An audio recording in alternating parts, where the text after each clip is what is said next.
할렐루야. 자, 오늘 이 시간 우리 주님께 나오신 저와 여러분들을 환영하며 축복합니다. 자, 오늘 귀한 말씀을 통해서 이 말씀의 은혜를 통해서 셈 얻으시기를 바랍니다. 자, 우리는 하나님의 말씀을 의지해야 됩니다. 우리가 하나님의 전신갑주에 보면 말씀의 검이 있거든요. 말씀은 무기입니다. 악한 사단을 제어할 수 있는 그런 무기이고요. 세상을 이길 수 있는 무기이고요. 우리가 이 말씀을 붙들고 이 말씀을 통해 늘 승리하며 살아가시는 저와 여러분들 되시기를 간절히 바랍니다.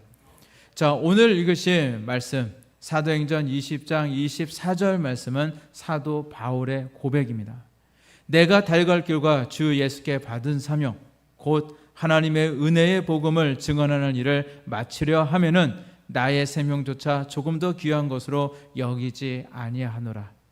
자, 한 절에 이 짧은 말씀이지만 이 말씀 가운데 사도 바울이 될 수 있었던 이유가 담겨져 있습니다.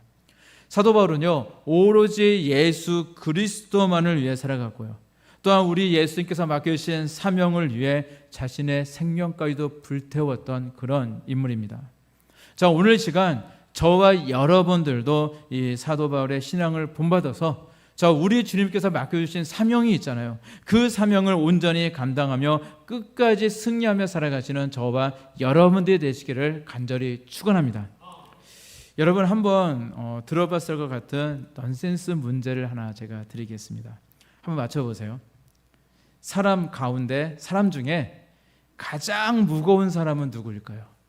이 땅에는 뚱뚱한 사람들 많잖아요. 몸집 좋으신 사람들. 근데 그 중에서도 가장 무거운 사람은 누굴까요? 넌센스입니다. 어떤 사람이 가장 무거울까요? 모르시나요? 되게 유명한 건데. 자, 뭐냐면은 철든 사람입니다. 철든 사람. 자, 철든 사람이요 가장 무겁다고 그래요. 자, 사람은요 이렇게 철이 들 때가 있습니다. 그냥 아무 생각 없이 매일매일 살아가다가 이 철이 들기 시작하면요 그 인생에 대해서 진지하게 고민하게 되어지고요. 그러다 보니까 이제는 좀 가벼웠거든요. 사람이 말을 할 때 좀 가볍고 저 사람 좀 가볍다, 저 친구 좀 가볍다 이런 느낌이 드는데 이제 철이 들게 되어지면 무거워지거든요. 사람이 부모에 대해서 더 잘하게 되어지고요. 또 자기 일도 좀 열심히 하게 되어지고요. 사람을 딱 봐도 무게감이 생기고요. 뭔가 듬직하게 되어집니다. 전에 저희 집 큰아들 정훈이가 이제 군대를 갔다 온 이후에 저한테 뭐라고 이야기를 하냐면 자기가 고등학교 시절에 자기 자신을 만날 수 있다면 가서 좀 좁히고 싶대요. 좀 때려주고 싶다. 그런 이야기를 하더라고요. 자, 고등학교 시절에 제가 부모로서 자식들 그 고등학생 그 아이들을 보면요 부모로서는 답답하잖아요. 속이 터질 것 같아요. 그러면은 도대체 왜 시간을 저렇게 쓰는지 이제 굉장히 저도 답답해서 이제 참다 하다 한 번 얘기를 해요. 야, 좀 시간 좀 잘 써야 되지 않냐? 이런 기타 등등 얘기를 하면 자기는 자기도 생각이 있고 자기 다 컸고 뭐라고 하지 않아도 내가 다 알아서 할 건데 왜 자꾸 그렇게 잔소리하냐 라면서 굉장히 싫어했었거든요. 그래서 저도 항상 아이의 눈치를 보면서 이제 그렇게 살았던 그런 기억이 있는데 이제 아이가 이제 자기도 성인이 되고 이제 군대도 다 갔다 와서 보니까 자기 자신 이 고등학교 시절을 생각하니까 자기가 굉장히 한심스러운 거예요. 자, 이렇게 철이 들면요 생각과 가치관이 달라지게 되어집니다. 자, 오늘은 한번 저에 대한 이야기를 좀 해볼까 해요. 제가 이제 저의 과거에 있었던 많은 사건들이 있었고 하나님께서 저를 부르셨던 사건도 있었고 제가 병원에서 사형 선고 받았는데 기적으로 살아났던 사건도 있었고 여러 가지 사건들이 있었지만 특별히 저의 경우에 있어서 철이 들게 되었던 그런 경험들이 있거든요. 특별히 그 중에서도 이제 공부에 대한 측면에 대해서 오늘은 잠깐 말씀을 드리고자 합니다. 제가 공부를 시작하게 된 그런 터닝 포인트가 있었습니다. 그 시기가 따져보면 군대 기점이었어요. 군대 가기 전과 군대 갔다 온 후에 제 모습이 좀 많이 바뀌었어요. 자, 군대 가기 전에는 사실 공부에 대한 중요성을 이렇게 많이 느끼지 못하고 살아갔습니다. 사실 열심히 하지도 않았던 것 같아요. 학교 수업은요 빼먹지 않았습니다.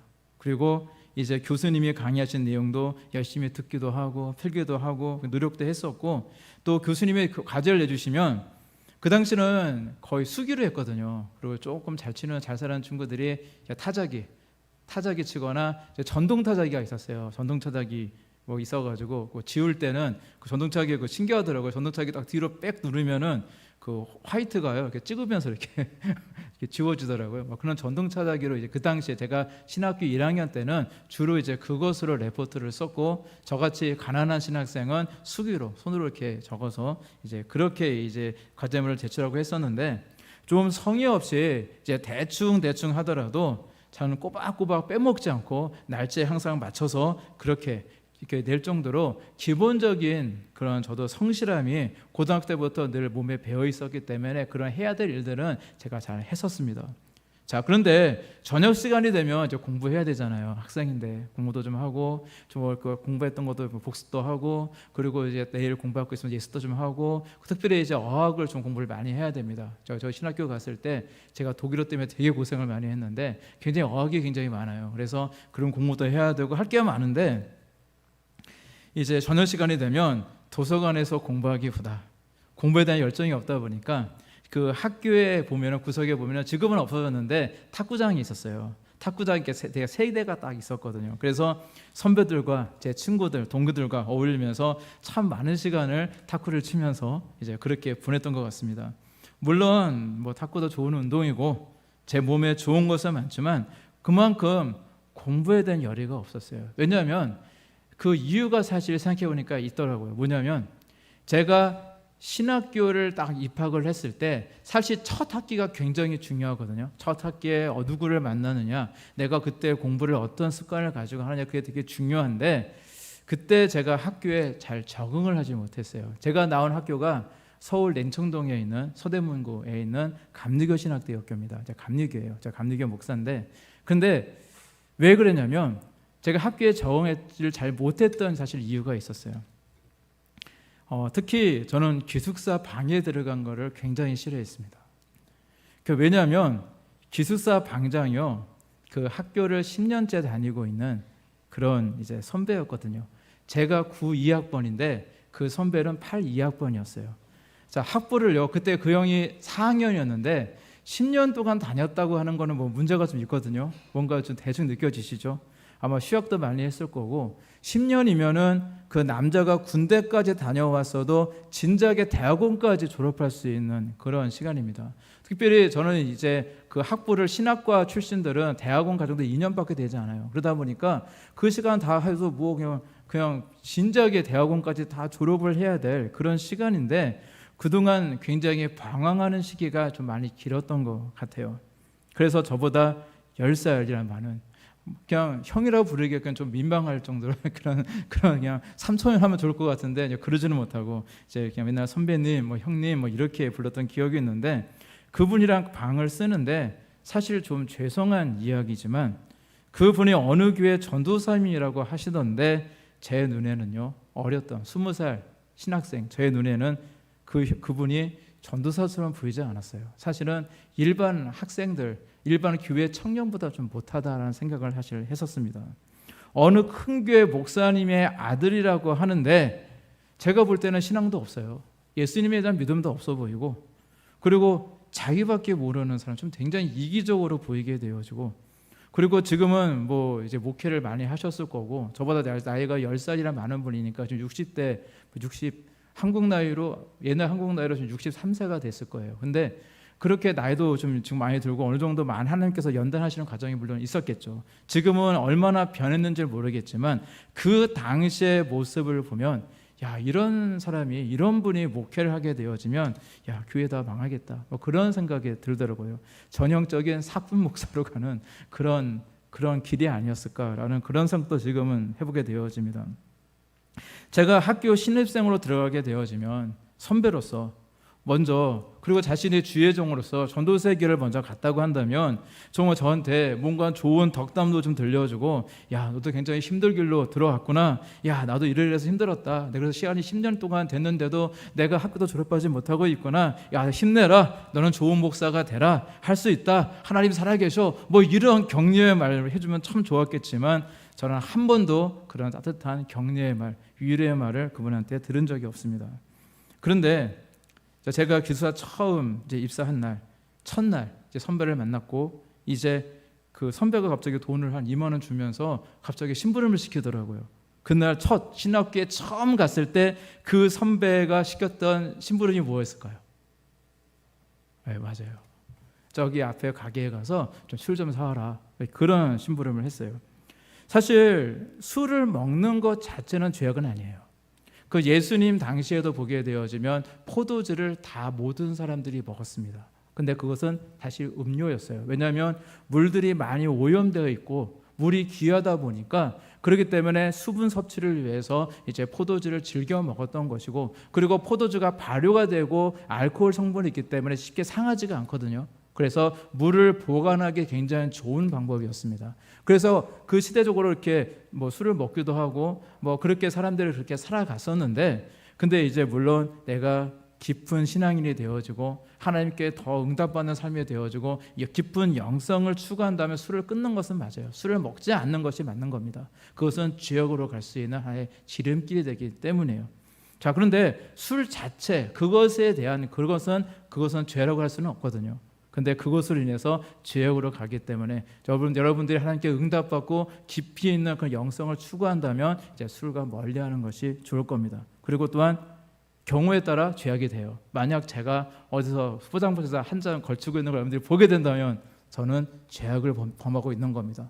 누군가를 실족하게 해야 되지만 그거 자체가 죄거든요. 그래서 제가 먹는 건 죄지만 여러분들이 가정에서 조금씩 뭐 이렇게 가족끼리 조금 한 잔 먹는 것 자체가 죄라 할 수는 없어요.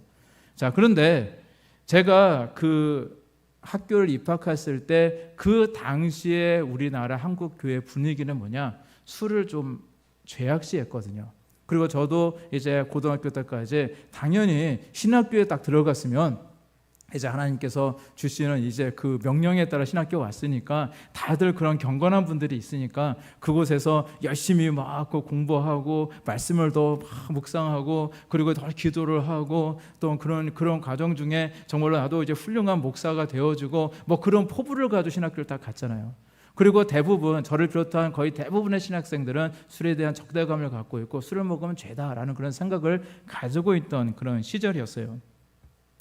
자, 그런데 그 선배가 그 처음 저를 만나자마자 딱 그 술 심부름을 시키니까 제가 살짝 좀 당황을 했거든요. 당황하면서 이제 방을 나서는데 그 옆에 그 어떤 선배가 있었는데 저보다 2년 선배였던 90학번 선배였어요.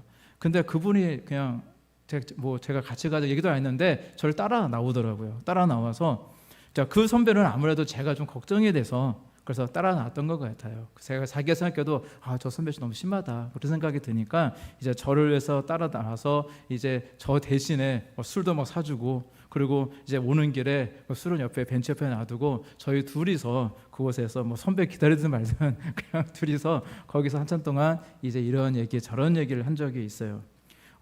저는 이제 그분의 얼굴이 사실 잘 기억도 잘 안 나요. 잘 안 나고 오래된 얘기다 보니까. 그런데 저는 그 선배에게 지금도 고마운 마음을 가지고 있거든요.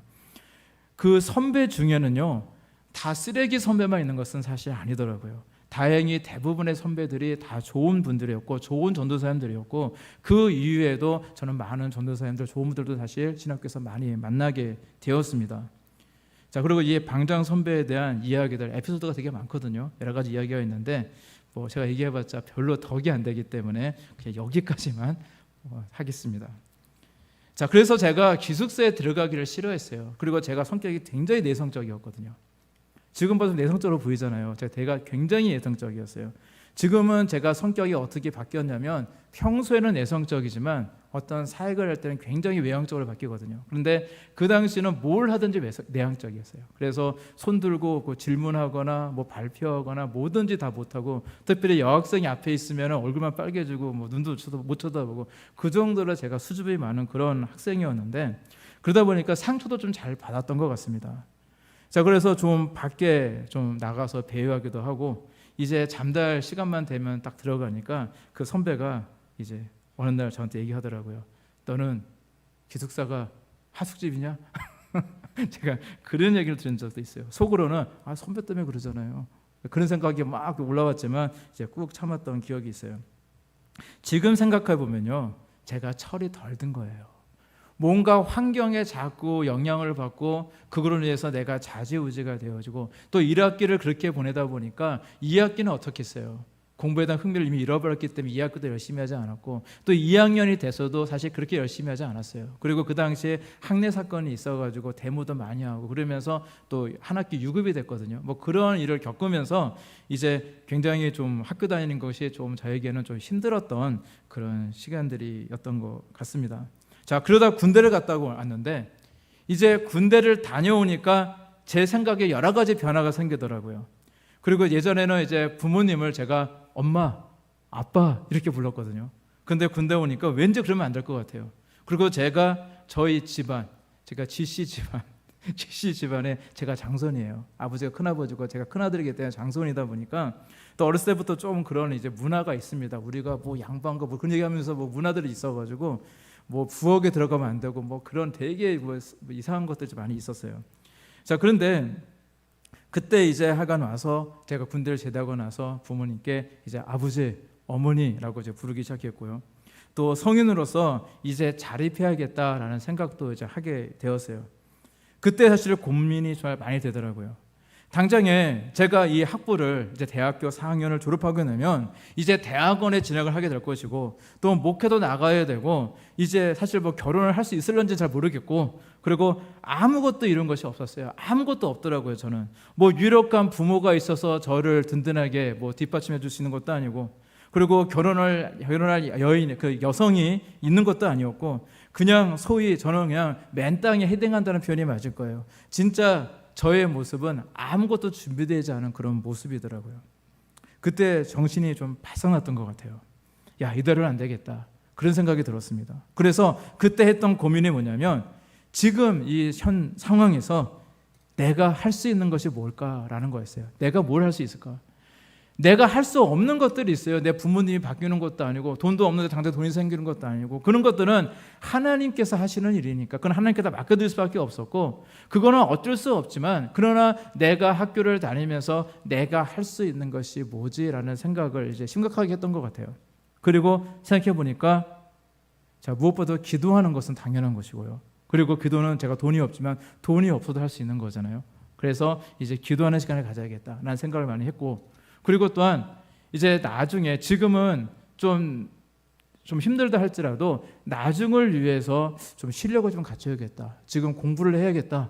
공부를 하는 거 돈 드는 거 아니잖아요. 그러니까 좀 공부에 좀 몰입을 해서 나중에, 지금은 그 공부하는 자체가 힘들다 할지라도 놀지 못하고 그러면 힘들겠지만, 그러나 나중에 분명히 도움이 될 거야 라는 그런 생각을 가지고 이제 정신을 바짝 차리고 공부하기 시작했어요. 그래서 늘 도서관에서 책과 씨름을 하면서 참 많은 시간을 보냈습니다. 보통 제가 거기에 12시에 소등을 하는데, 거의 항상, 제가 항상은 아니지만 이제 항상 끝까지 남아서 마지막에 도서관에 불을 끄고 나왔던 그런 기억들도 이제 많이 있습니다. 근데 그렇게 공부를 하다 보니까 이제 자연스럽게 성적 장학금도 타게 되어지고, 그리고 특별히 제가 히브리어 실력을 이제 인정을 좀 받게 되어서, 그래서 구약학, 뭐 히브리어 하면은 제 이름이 이제 거론이 될 정도로 그렇게 이제 실력도 많이 좋아져서, 이제 그러니까 자연스럽게 교수님도 저를 알아보시고 항상 저한테 용찬이 뭐 이러면서 이렇게 부르시고, 이제 그랬던 기억들도 이제 있습니다. 그 외에도 이제 학교 근처 이제 교회에서 이제 레크레이션 대학을 한다는 얘기가 있더라고요. 근데 제가 성격이 굉장히 내성적이었기 때문에, 야, 이 성격을 좀 바꿀 수 있는데 이거 하면 좋겠다 생각이 들어서 정말 하기 싫었는데, 레크레이션 대학을 친구와 함께 등록을 해서 이제 하는데, 저는 진짜 힘들더라고요. 뭐 포크 댄스도 추고 막 그러는데 도대체 저랑 맞지 않았지만, 그래 기어이 한 번도 빼먹지 않고 가서 기어이 이제 레크레이션 2급 자격증도 땄던 그런 기억도 있고요. 그리고 이제 어떤 노력도 했냐면은, 제 친구들, 제 동기들이, 제 주변에 제 좋은 친구들이 많이 있었어요. 공부도 열심히 하고, 그리고 신앙도 신실하고 그랬던 친구들이, 괜찮은 친구들 좀 있었는데, 그 친구들과 함께 이제 월요일마다 그 서울 서대문역에서 모여서, 학교에서 모여서 거기서 출발을 해서, 그래서 거의 2시간 동안 지하철을 타고 걸어가서 동인천, 인천의 동인천까지 와서 이제 상담 심리학을 전공한 어느 목사님께 그 MBTI라는 것에 대해서 공부를 했었어요. 이제 함께 이제 거의 한 학기 동안 이제 공부를 하게 되었는데, 네, 지금은 뭐 처음 만나는 사람들한테도 MBTI가 뭐예요? 라고 이렇게 물어볼 정도로 보편화되었지만은 그 당시에는 많이 낯섰던 그런 심리 프로그램이었습니다. 그리고 이제 그 모임을 통해서 저에 대해서, 내가 어떤 사람인지에 대해서 객관적으로 보게 되더라고요. 내가 이런 사람이구나, 내가 이런 성향을 가지고 있구나, 내가 이런 기질을 갖고 있구나 하면서 제 자신을 돌아볼 수 있는 그런 좋은 시간들을 이제 가졌던 기억이 있습니다. 그리고 앞으로 목회를 잘하려면 음악성도 필요할 것 같아서, 사실 제가 이제 기타 조금 치는 것밖에 사실 없었는데, 그것도 기사 들어와서 기사 선배 기타 가지고 좀 연습을 해서 이제 기타 조금 칠 수 있을 정도, 그 정도 실력밖에 안 됐었는데 사실 음악을 잘 못했거든요. 그래서 근데 이제 일부러 그 교양 과목 가운데 뭐 성가 발성법, 아니면 성가 지휘법, 뭐 그리고 이제 화성학 뭐 이런 과목들이 있을 때마다 더 들어서 선택해서 이제 공부를 하게 되어 있습니다. 무슨 말씀을 드리는 거냐면, 제가 할 수 있는 범위 내에서 20살, 20대 중반, 후반에 그 나이 때 정말 나름대로 최선을 다해서 노력을 했다라는 말씀을 드리는 거예요. 그런데 제 마음속에 만족감이 있지는 않았어요. 제가 미래를 위해서 충분히 내가 뭔가를 준비했고 갖추었다는 생각도 전혀 들지 않았습니다. 그래도 그 당시에 20대 중반의 어린 나이였지만 나름대로 묵묵히 이제 열심히 살아갔던 것 같아요. 자, 만약 하나님의 입장에서 저의 살아가는 모습을 본다면 여러분들이 만약 하나님이라면 어떻게 하시겠어요? 야, 이제 너에게 복을 줄게. 야, 너 이제 연단 끝. 이제 너의 인생은 탄탄 들어가야 될 거야. 우린 그런 기도를 하잖아요. 나름대로 열심히 기도했고, 나름대로 열심히 하나님을 붙잡았고, 나름대로 열심히 주변에 열심히 노력했고 공부했다 하는 나의 그런 모습이 있었기 때문에 이제 그럴 것 같은데, 그러던 어느 날 저에게 아주 큰 위기 상황이 하나 닥치게 되었습니다. 1997년에 우리나라에 IMF가 왔어요. 아마 기억하실 거예요. IMF가 왔는데 그 당시 우리나라 많은 기업들이 무너지고 나라 경제가 무너졌던 바로 그때 저희 가정에 무슨 일이 생기냐면, 저희 어머니가 갑자기 아프시다는 거예요. 그리고 갑자기 지병이 발견되어지고 돌아가셨습니다. 갑자기 돌아가셨어요. 그때 저희 어머니 나이가 48이었어요. 그리고 저희 아버지가 51, 그러니까 저보다 2살 어렸을 때예요. 한국 나이로 51이었으니까 지금 생각해보면 그 당시 아버지가 연세가 많았다고 저는 생각을 했는데, 지금 생각하면 저보다 젊잖아요. 그러니까 굉장히 젊은 나이셨더라고요. 갑자기 그렇게 돌아가시니까 저희 아버지 모습이 정말 말이 아니었어요. 저는 그때 처음으로 우리 아버지는 항상 듬직하시고 정말로 제가 항상 의지할 수 있고 뭐 그런 분을 느꼈었는데, 그때 처음으로 참 연약하시고 참 나약한 그런 뒷모습, 저희 아버지의 그 모습을 제가 이제 처음으로 그때 봤었습니다.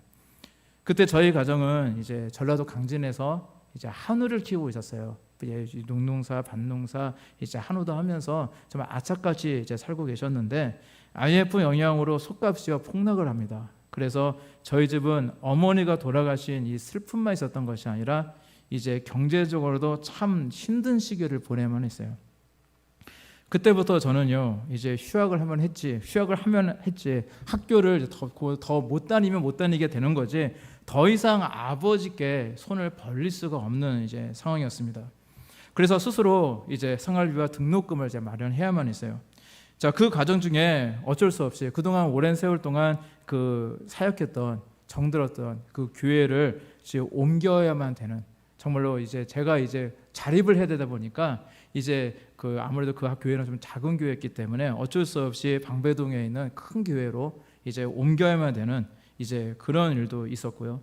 그래서 여러 가지 일들이 있었지만 그리고 이제 하여간 저는 하나님의 은혜로 그 당시 생활비와 뭐 등록금, 뭐 기숙사비 이런 것들을요, 당시에 사역하던 교회에서 받은 장학금이랑, 그리고 학교에서 받았던 성적 장학금이랑, 그리고 틈틈이 아르바이트, 뭐 청소 같은 걸 좀 했었는데 그 아르바이트랑, 그리고 제가 조금 히브리어랑 구약을 좀 잘했다고 그랬잖아요. 그래서 대학원에 들어갔을 때는 바로 이제 교수님 추천으로 구약학 이제 교수님 이제 조교가 이제 되면서 이제 그런 것들을 이제 스스로 해결했고요. 또 틈틈이 또 공부도 열심히 하고 나름대로 열심히 이제 살아왔던 것 같습니다. 자, 지금 생각해 보면은 그 당시 20대 중후반이었던 그 시절에 그 제가 인생의 철에 들기 시작했던 건데, 그 여러 가지 삶의 어려움이 생겼고 그 어려움을 좀 이겨내고자 이 발버둥 치는 그런 과정 속에서 좀 더 어른이 되기 시작하지 않았나, 그런 생각도 들고요. 제 삶에 대한 좀 무게감도 이제 생기기 시작했던 것 같습니다. 이처럼 우리 인생을 우리는 살아가면서 나이가 먹게 되어지고 또는 어떤 위기 상황이 생기고 그것을 이겨보려고 우리가 발버둥 치면서 살아가다 보면 어느새 철이 든 내 모습을 발견하게 되어지거든요. 그것은 저만이 아니라 여러분들도 마찬가지일 겁니다. 제가 제 이야기를 다 할 수는 없어서 몇 가지만 말씀을 드렸지만 아마 여러분들도 지금까지 인생 만만치 않았을 거예요. 아마 굉장히 힘든 일도 있었고 고달픔도 있었고 정말로 이 싸움을, 어떤 영적 싸움 때문에 정말로 고생하신 분들도 있었을 거고 많은 그런 각개전투를 하면서 여기까지 오셨을 겁니다. 근데 저는 또 이런 생각이 듭니다. 자, 우리 인생도 철이 들어야 제대로 사람 구실을 하며 살게 되는 것처럼 사실 우리의 신앙계도 철이 들어야 된다는 사실입니다. 우리의 믿음의 철도 들어야 됩니다. 하나님은요, 언제까지나 우리를 어린아이처럼 그냥 오냐 하며 대해주시지 않으십니다. 때가 되면 스스로 우리는 일어나야 되고요, 걸어야 되고 우리는 뛰어가야 되고요, 거친 이 세상살이에서 싸우고 우리는 승리하며 살아가야만 합니다. 그런데 늘 마냥 어린아이 같은 그런 모습으로 누군가가 늘 떠먹여주는 것들만 늘 챙겨 먹기만 원한다면 절대 안 된다는 것입니다. 그리고 그동안은 내가 누군가의 보살핌을 받았던 그런 영적 어린아이였다면 이제는 우리의 믿음이 더 성장해야 될 줄로 믿습니다. 나만 아는 이기적인 모습, 그게 어린아이 특징이거든요. 나밖에 모르는 거, 나 혼자 복 받아야 되고 나만 잘 돼야 되고 우리 식구만 챙겨야 되고 교회는 별로 관심 없고 이웃은 관심이 없고 나라에도 관심이 없고 하나님의 뜻에도 관심이 없고 오직 나만 아는 거, 그것이 이기적인 모습, 어린아이의 신앙의 모습이거든요.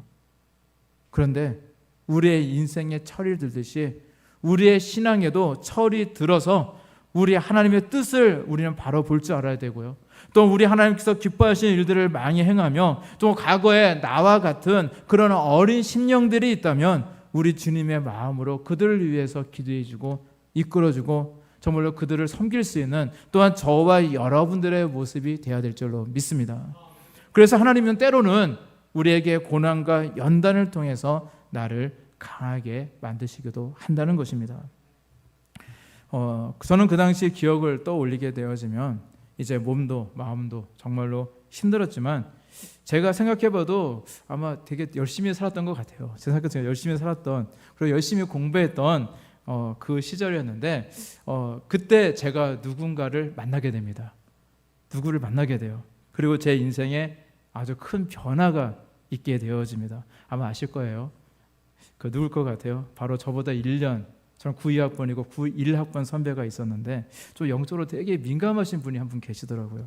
바로 고한영 전도사님을 학교에서 기숙사에서, 그것도 빈대라고 그래요. 기숙사 못 들어가고 얹혀 사는 그런 사람을 빈대라고 그러는데, 제가 그때 이제 기숙사 못 들어가면 안 되잖아요. 저 돈도 없는데. 그런데 이제 그때 하여간 제가 못 들어가는 바람에 이제 제 후배 방에서 이제 제가 얹혀 살았는데 거기에 저만 있는 게 아니더라고요. 고한영 선배라는 분이 계셔가지고 이제 그때 처음으로 이제 고한영 전도사님을 이제 만나게 되었습니다. 그리고 그 당시에 저랑 이제 동갑내기였고 친구였던 김엘림 전도사님도 만나게 되었고 또 후배였던 다른 전도사님들도 만났고, 특별히 이제 이순자 목사님, 이제 원로 목사님도 이제 처음 뵙고 어떤 그 예언 사역을 통해서 저에 대한 많은 얘기도 이제 들을 수 있었습니다. 가장 힘든 이제 시절이었던 그 당시에 이제 고한영 전도사님 그리고 이순자 목사님을 만남으로써 그동안 제 가슴 속에요 불이 붙어 있었어요. 믿음은 분명히 있었고 하나님의 정말로 향한 그런 어떤 열정도 있었고 또 신앙의 불이라고 할 수 있는 그 작은 그런 불이 저에겐 분명히 있긴 했었거든요. 그런데 이 만남을 통해서 저는 이 작은 불씨가 좀 더 활활 타오르는 것을 저는 느낄 수가 있었어요. 바로 제 삶의 목표, 제 삶의 꿈과 비전이 저는 생기기 시작했습니다. 그냥 막연히 노력하면 되겠지, 하는 그런 마음으로 막연히 내가 지금 할 수 있는 것을 하다 보면 하나님께서 내 미래를 책임져 주시겠지, 하나님께서 나를 부르신 것은 맞으니까 하나님께서 나는 지금 목사가 못 될 것 같고 재촉할 돈도 없고 아무것도 할 수 없는데 하지만 하나님께 해주시겠지, 그런 막연한 마음, 막연한 믿음으로 그 열심히 살아갔던 그런 모습이 아니라 이제 그때부터는 조금 더 구체적으로 하나님께서 나에게 말씀하시는 어떤 그런 비전을 붙들고 기도하기 시작했고요. 무엇보다 저를 향하신 하나님의 뜻을 이제 깨닫게 되면서부터 하나님께서 나에게 주신 그 사명을 붙잡고 조금 더 구체적으로 기도하고 이제 준비하게 되었던 것 같습니다. 그리고 참 많은 여러 가지 우여곡절 가운데 사실 그 이후의 삶이 사실 만만치 않았어요. 되게 힘들었는데 하여간 그 가운데 지금에까지 이제 이르게 된 것입니다. 여러분, 지금 여러분들께서 도우리교회를 만난 거요, 하나님의 은혜인 줄로 믿습니다. 여러분들을 향한 하나님의 뜻을 지금 알고 계십니까? 그것이 은혜인 거예요. 감사하시기를 바랍니다. 지금도 세상에는요, 삶의 목적이 없이 하나님이 내게 무엇을 원하시는지 그것을 깨달음 없이 그렇게 막연하게 살아가는 사람들이 있다는 게 너무 많이 있습니다. 하지만 하나님께서 저와 여러분들을 부르셨고 이렇게 비전과 언약을 주셨다는 것, 이것은 감사할 제목인 줄로 믿습니다. 제가 그동안 노력했던 거 사실 어디 간 것도 아니고 그때 했던 것이 있다 보니까 지금 제가 여러 가지 사역도 할 수 있게 된 것은 맞습니다. 근데 그것보다 더 중요한 것은 구체적인 사명을 발견하게 되었다라는 것입니다.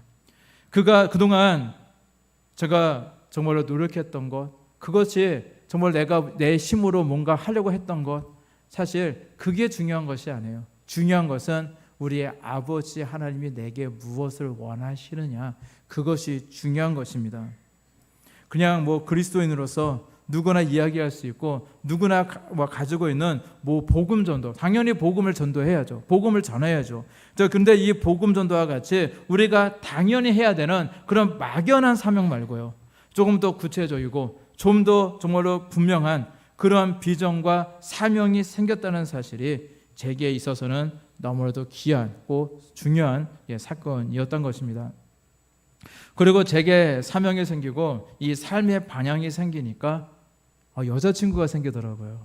그전까지는 저는 이제 여자친구가 있어도 사귈 돈도 없고 그냥 내가 과연 결혼할 수 있을까 그런 생각도 했었는데, 물론 이제 저를 좋다고 하는 친구들은 있었어요. 근데 제가 이제 이렇게 마음이 열리지가 않더라고요. 근데 그랬는데 제가 사명이 생기고 이제 삶의 방향이 생기니까 여자친구가 생겼고요. 그 여자친구가 지금까지 저와 함께 살고 있습니다.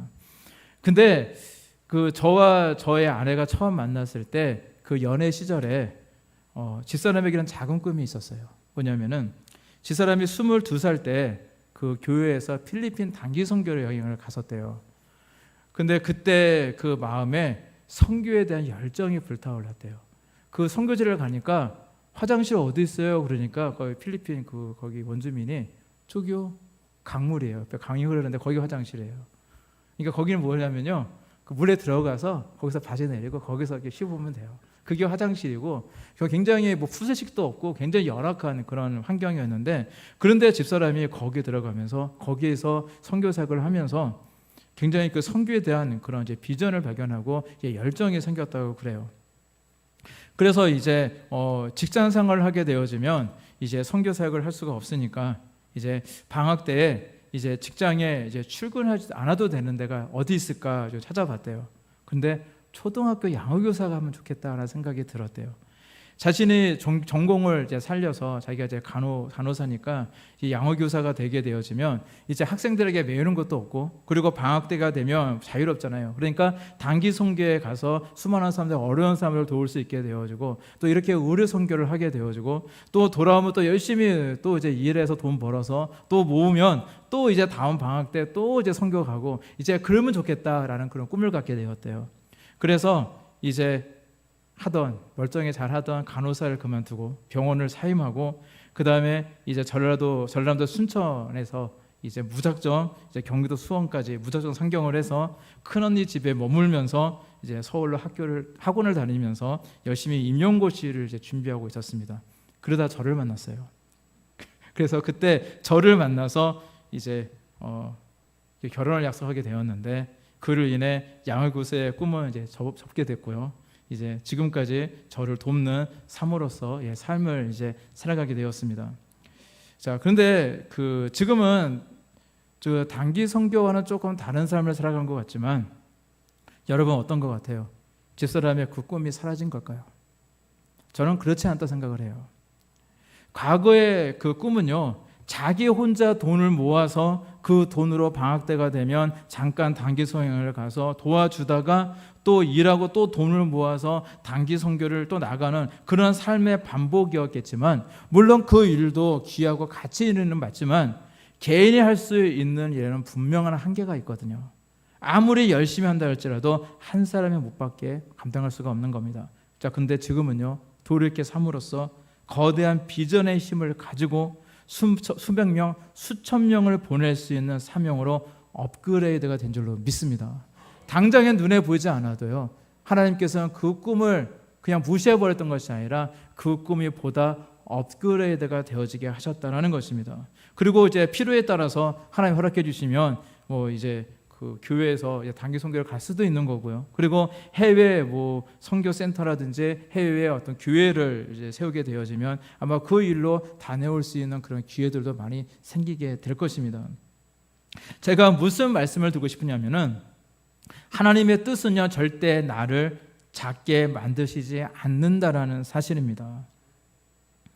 더 큰 사람으로, 더 큰 영향력이 있는 사람으로 사용하시고자 저와 여러분들을 이곳 비전의 자리로 부르신 줄로 믿습니다. 나 혼자만의 힘은 연약해요. 분명히 나의 힘은 연약합니다. 하지만 우리 하나님의 큰 비전의 그 공동체인 이 교회를 통해서, 특별히 이 도리교회, 도리 비전을 통해서 큰 힘을 발휘하게 되어진다면 어마어마한 그런 힘을 발휘하게 되는 것입니다. 이처럼 신앙의 철이 들 때가 언제냐면요, 하나님의 분명한 뜻을 발견했을 때입니다. 특별히 나의 사명을 발견하게 되었을 때 우리의 신앙은 철이 들게 되어집니다. 그래서 이렇게 신앙의 철이 들게 되어지면 그 삶은요, 무게감이 있을 수밖에 없다라는 것입니다. 그래서 더 성실하게 되어지고 더 인내하고 더 겸손하고 더 하나님이 쓰시기에 합당한 그릇으로 빚어지게 되는 줄로 믿습니다. 아무리 어렵고 힘들고 지쳐도요, 하나님의 뜻을 아는 사람들의 삶은 다를 수밖에 없어요. 하나님의 사명을 깨달은 사람은요, 끝까지 참고 인내할 수 있습니다. 어떤 순간에도 하나님이 받은 이 사명은 멈출 수가 없는 거거든요. 왜입니까? 우리에게 믿음이 생기기 때문에 그래요. 그 믿음 때문에 우리는 멈출 수가 없는 것입니다.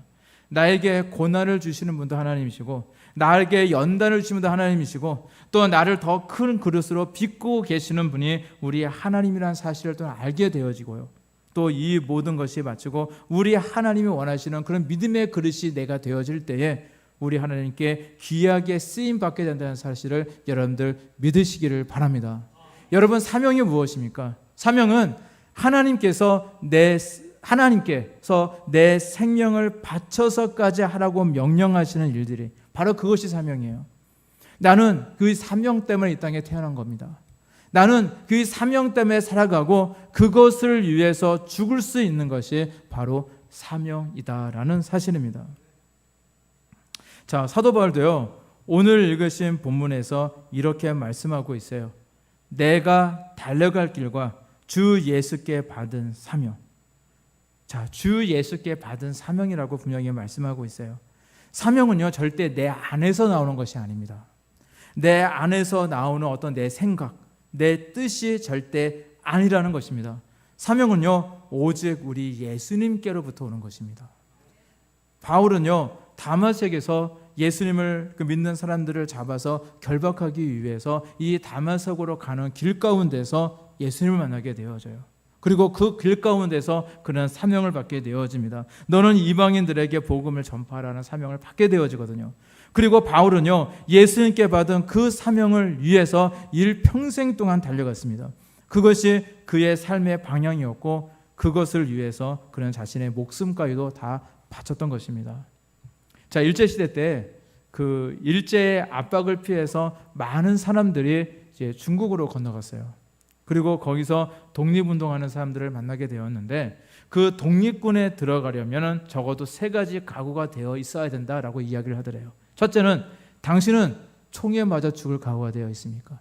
둘째, 당신은 굶어 죽을 각오가 되어 있습니까? 셋째, 당신은 추위에 얼어 죽을 각오가 되어 있습니까?